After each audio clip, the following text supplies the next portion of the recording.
So, wala nang patumpik-tumpik pa. Etong mga ingredients ginamit ko. 1 can of evap, then 1/4 macaroni pasta, then 1 bar of cheese.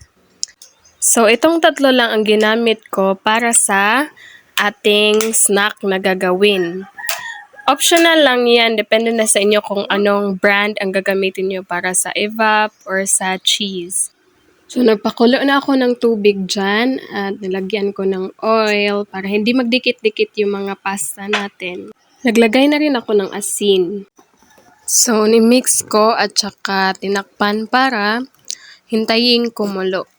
Para ilagay na yung macaroni pasta. So, ayan, kumulo na.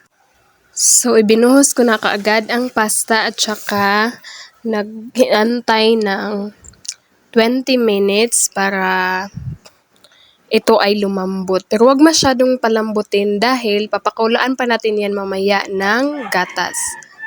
Nung lumambot-lambot na, nilagay ko na sa strainer para makuha yung excess na tubig.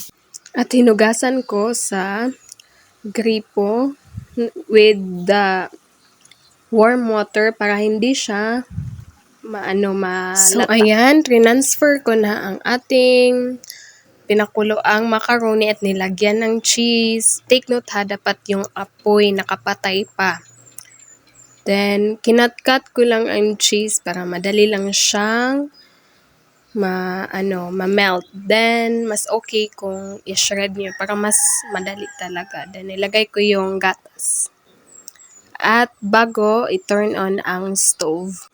So, after 10 minutes, medyo na-absorb na ng ating pasta ang cheese at gatas. Na-melt. So, na-melt na yung cheese at optional lang to. Nilagyan ko ng cheese powder. Optional din, nalagyan yun ng durog na paminta at saka asin para mas masyadong malasa, diba?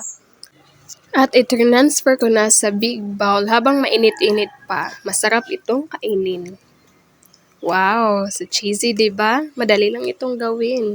Sundin nyo lang ang ginawa ko.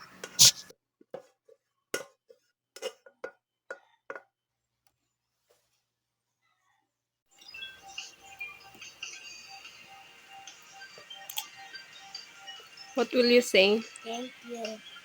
What will you say about it? Is it yummy or not? Yummy. Would you like to have some more? Yeah. Okay.